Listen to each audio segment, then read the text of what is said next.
Okay, I think we are live.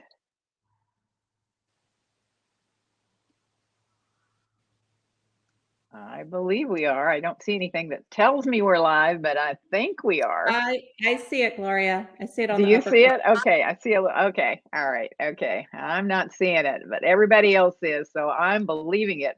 We are so live today. We are so live with this incredible opportunity to talk to Lilly Ledbetter and Cindy Guerra Robbins. I'm telling you, I want to welcome you to intentioning this live series today. It's a series of conversations with you to help you reach your highest intentions.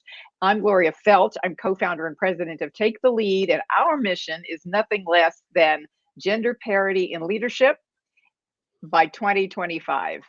And that means equal pay, equal power, equal positions.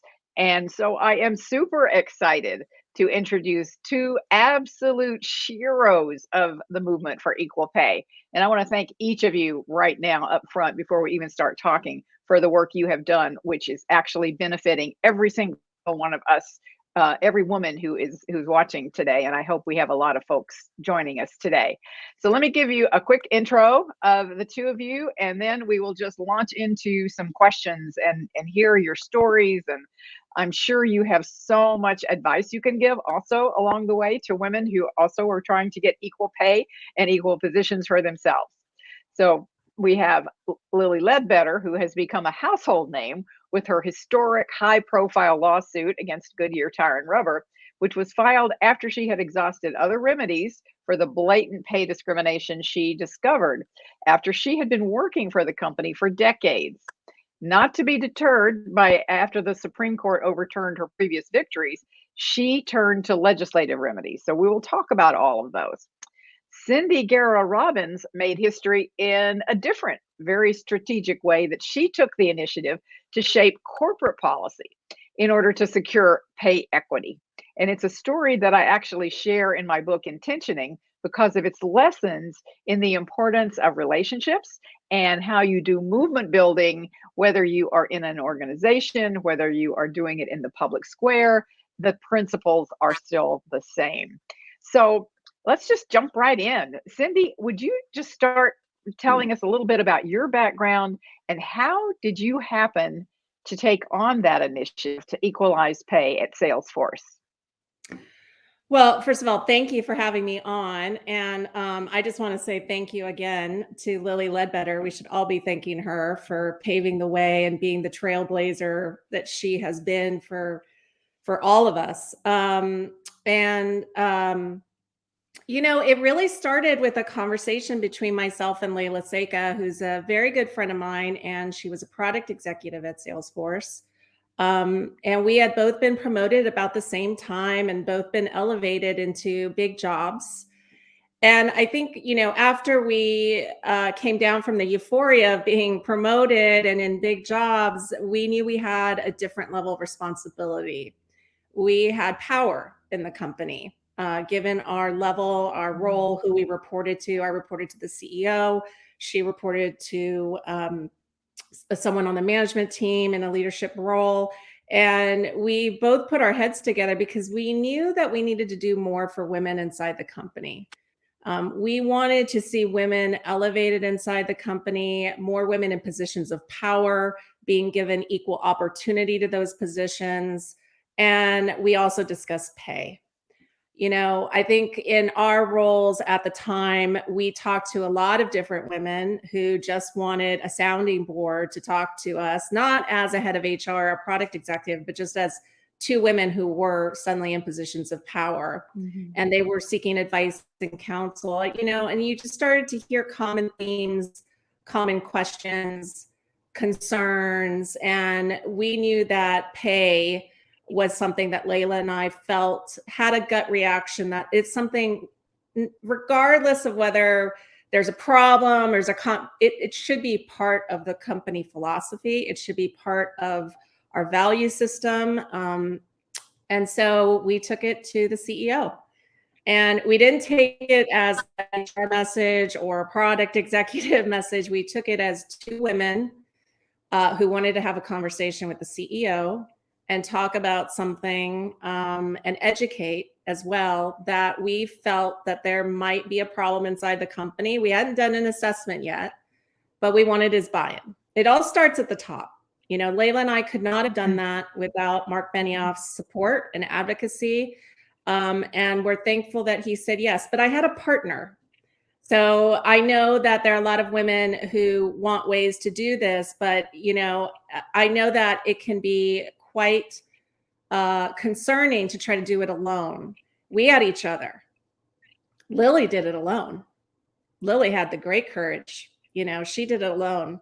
So we took it to him. It became, in short, it became part of the company value system. I'm so happy that they continue to do that audit every single year, because it's an evolution. It's a journey. You're not going to have a company that says they have flawless processes and systems. You're always going to have things that might impact people's pay, and you have to look at it every single year. And so I'm happy that they continue to do that. Wow.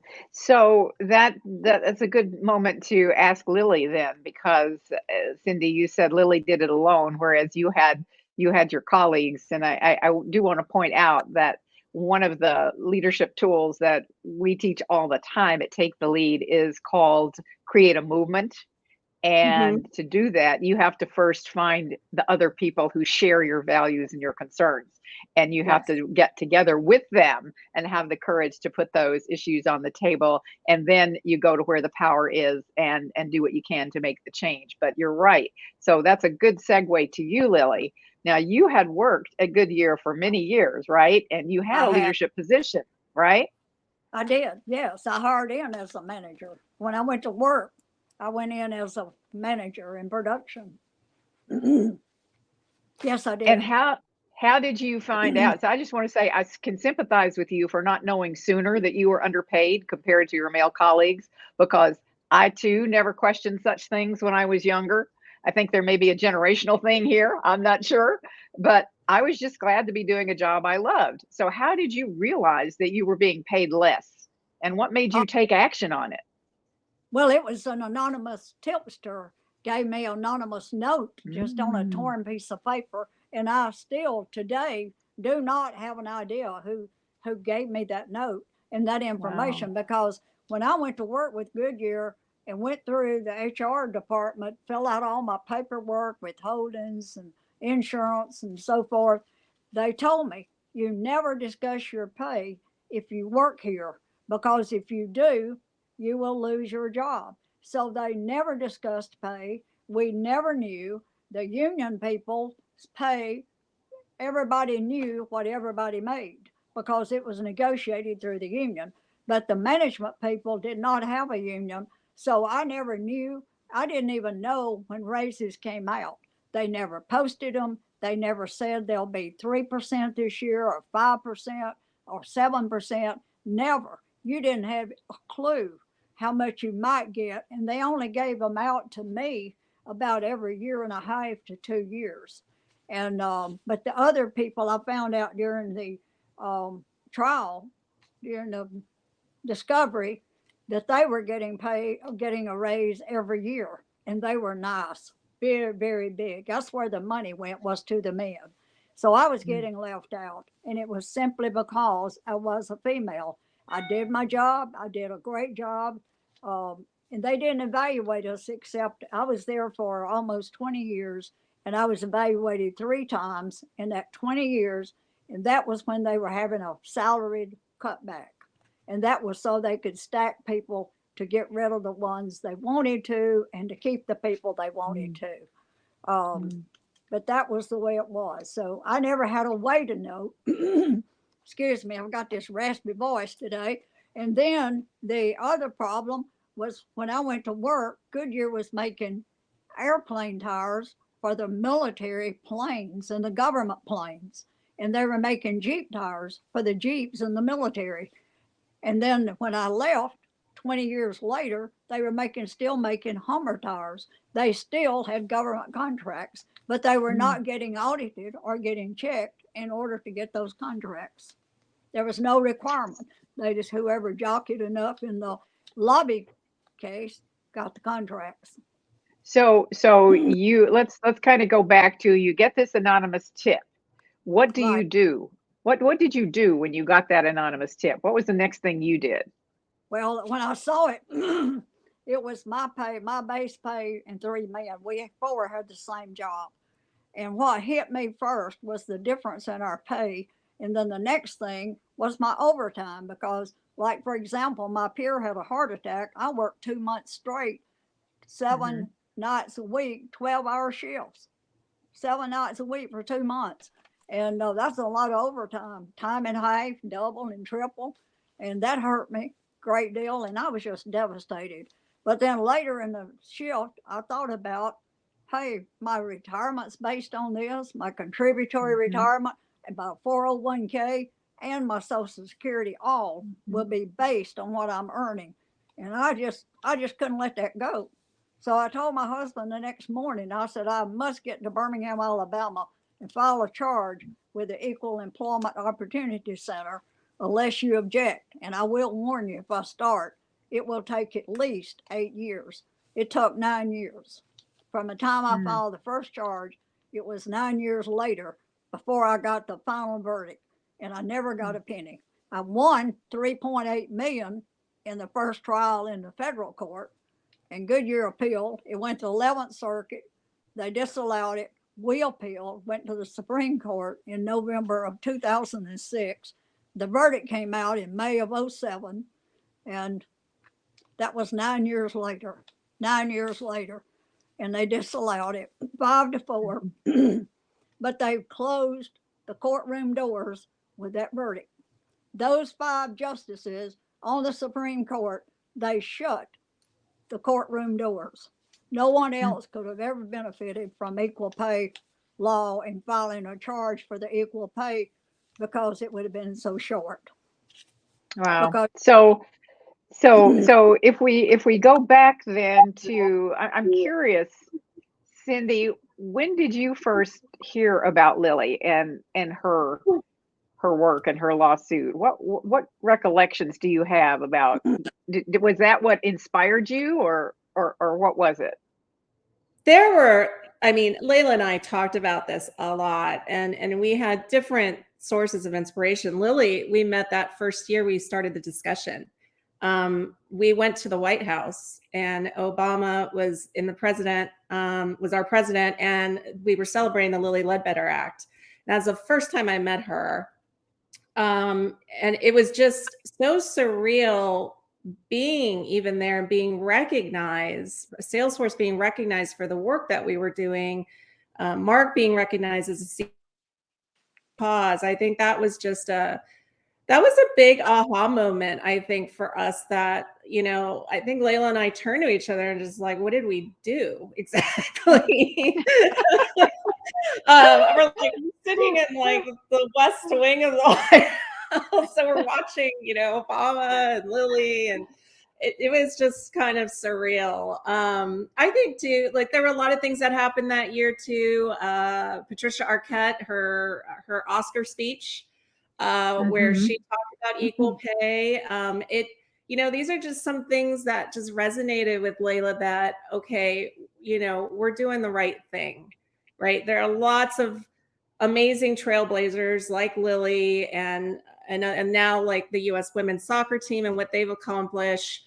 And I hope it just continues because it gives a level of confidence. I think it gave a level of confidence to Layla and I that what we were doing was the right thing and that it wasn't just a one conversation with the CEO, that we needed to go do the work, continue to be advocates for this, get more men in the company Hmm. talking about this, speaking about that, trying to understand what it means to have more women in leadership roles, how you recognize and reward those women, and just taking a look around. You come into a meeting, take a look around the table. And are there any women sitting at that table? That's it. Hmm. Equal pay it spans more than just compensation. It's also just about equality in general, equal opportunity, equal access. And like I said, I think this is a journey. But it's just about companies trying to do the right thing. Well, so you mentioned, Cindy, you mentioned that signing of the Lilly Ledbetter Fair Pay Act, and Lilly, there was that. It was an incredibly iconic moment, and I can just see it. I can just see it right now in my mind's eye when you stood beside President Obama as he signed the legislation that was named for you into Yes. law. What was that like? What was that like for you? That was unreal. That was really an unreal moment. And you see, I had just lost my husband 2 weeks earlier, Mm. but bless his heart, at that moment in time, I mean, everything I focused on that day was that signature.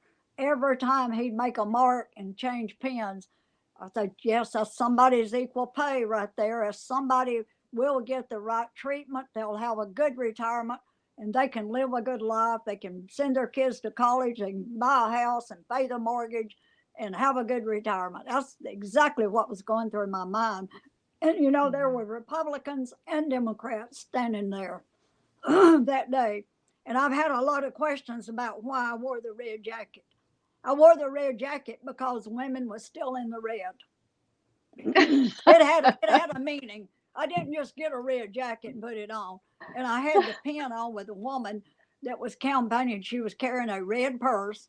And then the other hand, they didn't put a hand or anything. They just chopped her little arm off. So I put an equal pay button on my jacket there.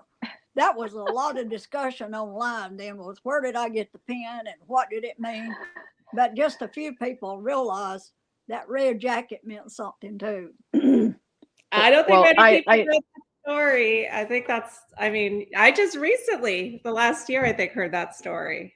And it was, I think you know, we were so short of money and so far behind. And I loved that day at the White House when I met Cindy and Mark and the other lady, because that story, and Cindy knows I talk about Salesforce everywhere I go because I have to have these companies and I have these states that I use. I would like to move to Delaware or New Jersey because I could get equal pay and they would make sure I did in those states. New Mexico would, but and I always talk about Salesforce because I don't have that many companies that I will mention in the open. But that and mhm. ITT up in New York is another good company.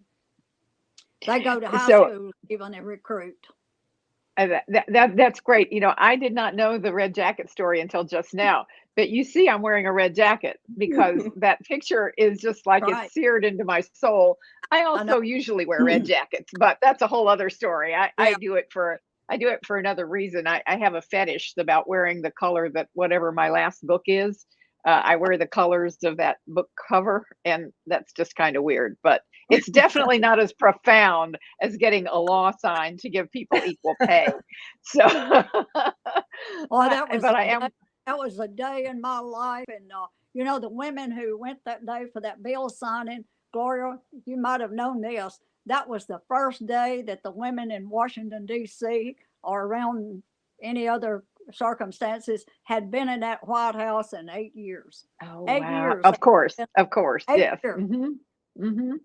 Yeah, That's yeah. why I didn't know if they were excited because I was there and was getting a new bill or because they got to come to the White House. But it was so exciting. You know what a difference an election makes. I'm just going to leave Yeah, it at that. But you're everybody right. needs to understand what a difference an election makes, and it is really, really, really true. And actually, as we are now in another election year, it seems like almost every year. In fact, it is every other year is an election year. But the truth is that I think often people don't realize how so many of these issues do fit together, and Correct. that equal pay, the Equal Rights Amendment, reproductive rights, voting rights, all of these issues really are the fundamentals of democracy. And so I think people tend to see them in silos as individual issues, but really, when women can have equal pay, it does all those things you mentioned, Lily.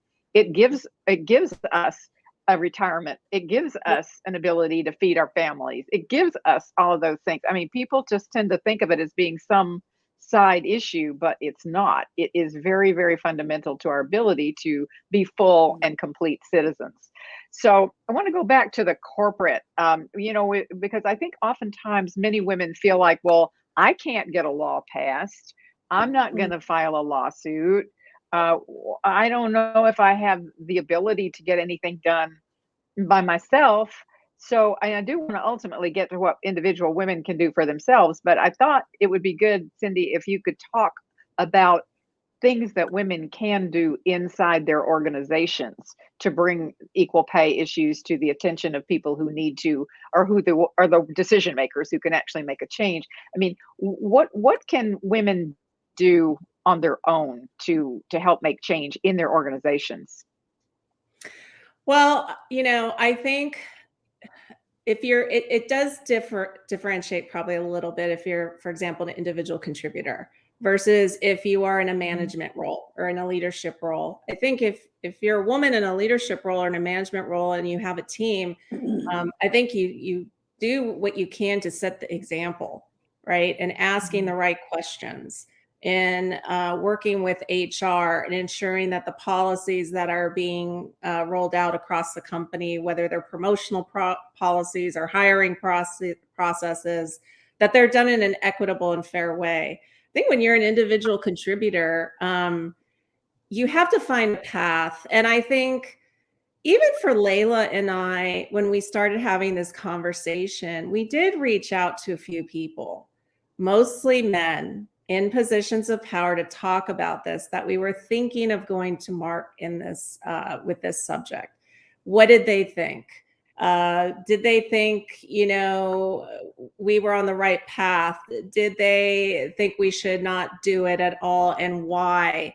So it was a really interesting kind of discovery journey that we went on to get people's senses. And what I think we realized is just a lot of people didn't understand equal pay, and didn't understand why we would raise this as an issue. And I think you just have to start to ask yourself some questions. And I think it goes to sitting down with your manager. That's the first part. Asking questions about how you're evaluated, how it affects your compensation, how they view what is their compensation philosophy. You have to put some level of trust in those conversations. And if not, then you have to figure out a way to elevate those conversations. But I know it can be quite, well, it was for Layla and I, it was daunting. We questioned it a lot. We didn't know, was this the right time? Was it the right topic to raise at the time? Did we have all our ducks in a row, right, to really share this concern with the CEO? And I think you have to do your homework. So there's a lot. I will say, getting advocates and champions along the way are really, really key, especially if you think you're going it alone, you have a gut concern, you got a tip, like Lilly got her tip, you got a tip that maybe you're being underpaid, is trying to figure out who are the advocates and champions that you can turn to address the situation, right? And I think for Layla and I too, one thing we did a lot of is talk to a lot of men after Mark said, go do it. Because we wanted to make sure it wasn't something that was going to be forced on people, that we made a problem for people inside the company, that we were trying to educate, like, this is the right thing to do, and this is why, and this is core to the company's values and who we are as a company. And I think there's just a lot of education that has to go on. Well, and speaking of education, in my observation, and I was observing not as somebody who really knew anything. I didn't know you at the time. I didn't know that much about Salesforce, but as I was observing what was happening, once Salesforce had taken that step and had done it in a public way, what I saw was a lot of other companies started having that same conversation and making some of those kinds of shifts. So it's, one of the things I always say to people is what you do is more than what you do. And this was definitely a case of what you did was more than what you did. And what Salesforce did was more than what even that one company did. Even it's a huge company, but still the reverberations were way beyond. Am I correct about that? And what are your observations? Yes. I mean, I think there were a lot of companies that came out and talked about that they were doing things. There was a lot of sharing of how companies were doing the assessment. So those were all good dialogues to have inside the company, because every company is going to have their own kind of compensation philosophy, or how they evaluate performance of an individual and how it affects their income, for example. So there was a lot of good that came, and a lot of actually education that I didn't know of certain companies that had already done this type of assessment. Mm. I think Mark talked about this a little bit. I think he got a few calls from some of his friends at different companies that probably would prefer he didn't be so vocal on the subject, because it puts pressure, right? It puts pressure on these companies to do their own assessments. And I think he recently even stated this, that people are afraid it's going to be a big number, that they're going to have to fix a big problem, and they're not going to have necessarily the money to do it. They're not going to prioritize it, et cetera, et cetera. But listen, I think even when I told him, look, I haven't looked under the hood. I don't know. I did not do a secret assessment. I don't have a number to tell you right now. But what I can tell you is we can't go do this assessment, look under the hood, see a big dollar sign and shut it and walk Right. away. That we Right. cannot do. Right.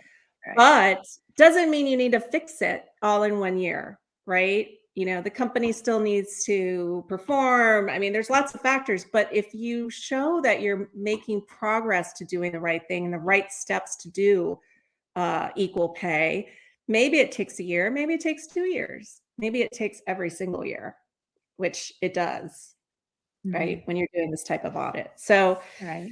I think it sparked a lot of good discussion amongst our peers. And then it did, I'm sure it sparked a little concern. I'm sure Mark took a few calls that were like, Yeah, well, really? nobody wants to say that their company is for unequal pay. That's for sure. Right, No, exactly. nobody wants to do that. So there's so many incredible stories here. And Lilly, I know that there is a film being made right now about you and your story and the whole process of getting equal pay.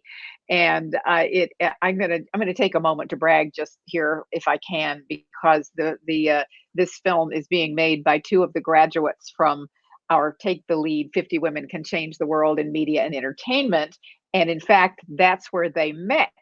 That's where Rachel Feldman and Jyoti Sarda met. And those are the key people who are making this film.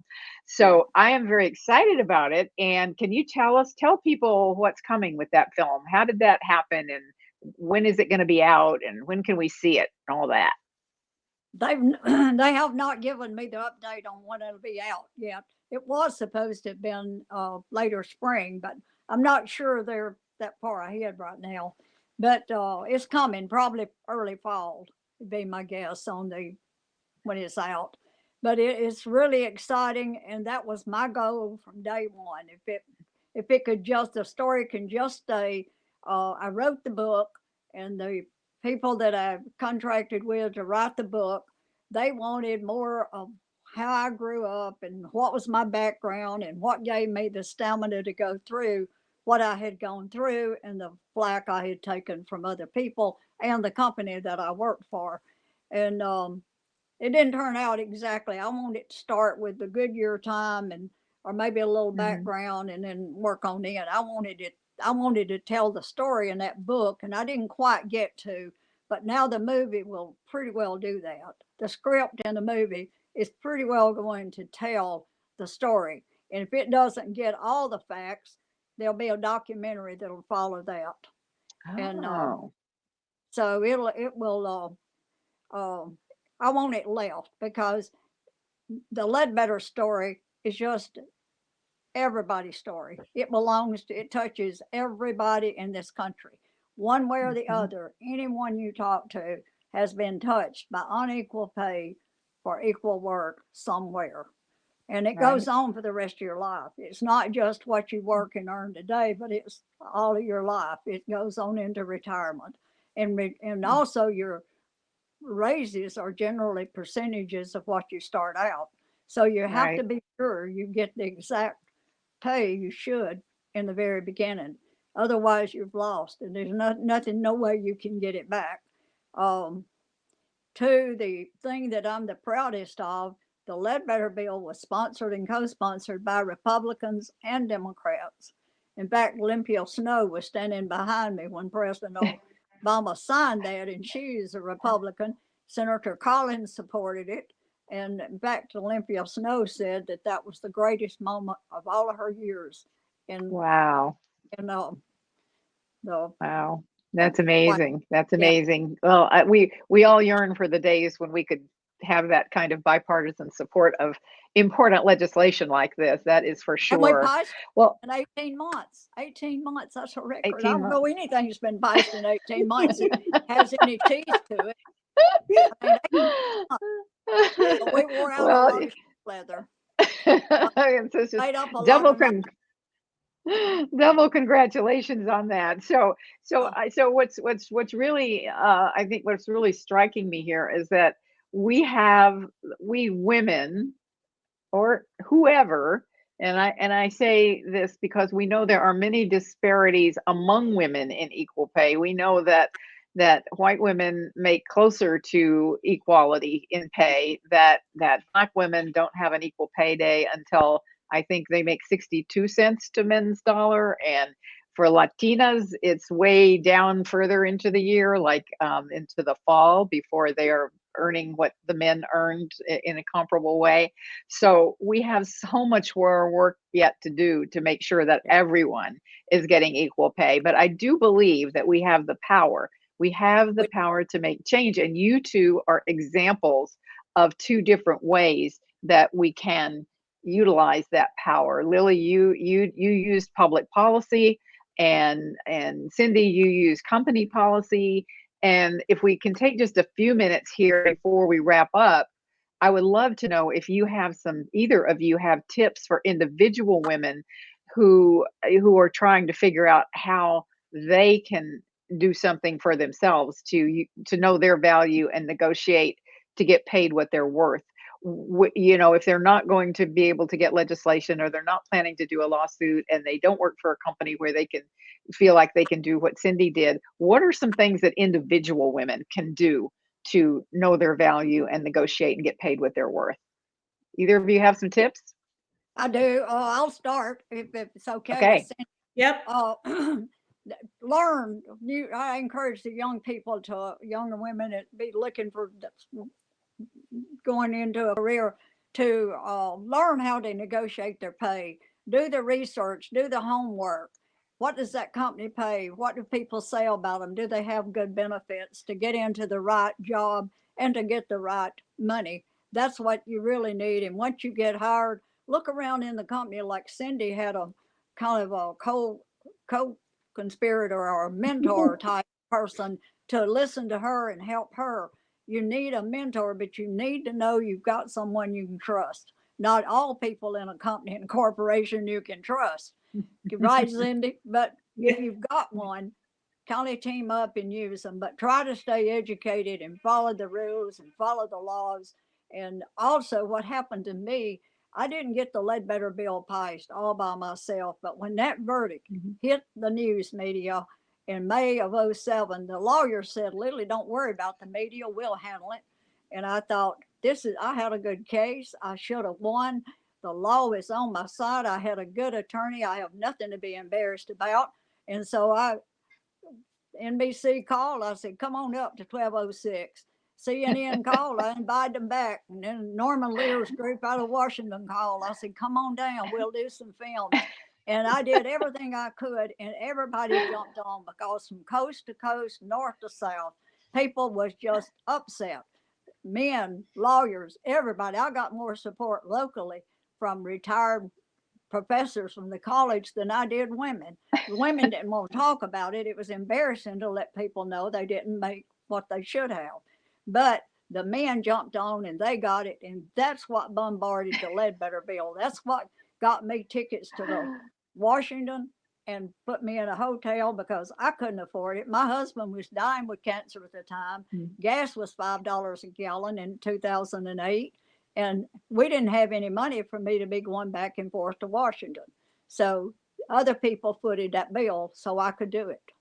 But I walked up and I sung that song about equal pay and why people needed it. And a lot of those young men in those offices talked about, with tears running down their face, how their mother worked 2 jobs to get them to law school. So this country, that's how you get it done. You get the whole country behind you, one way or the other. And if it's a cause like what Cindy and them did, I mean, I hear Salesforce, I can't talk about them much anymore because everybody else has jumped on the wagon. But that's great because other corporations are going to say, maybe we need to look at this. So Lilly, you used your megaphone. You used the power of your voice. I mean, and here's something, I think, another lesson for all of us, which is that we all have the power of our own voice. We all have the power of our own voice. And that is something that we definitely have, and we can use, and we should use. And I want to just say, I just put into the chat, I put a website where people can get good information, comparable information about the compensation for the particular jobs that they have. So you can do your own research and start to understand and find out what your value is, what value you bring to the table, so that when you're asking for equal pay, you're basing it on data. You're not just saying, I'm doing a good job and I want to be paid more. I also put into the chat the name of an organization called She Negotiates, shenegotiates.com.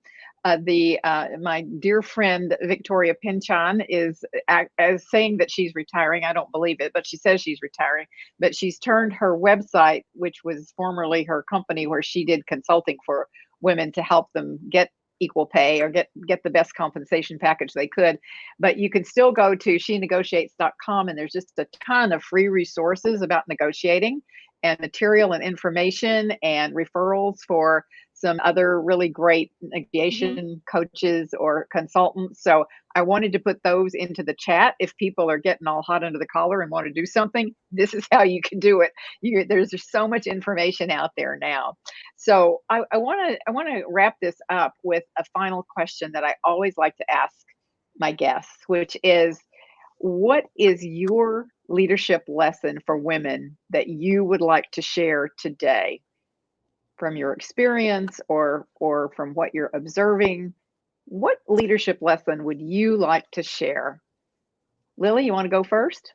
I will. I have something I live by that I think is my leadership benefit.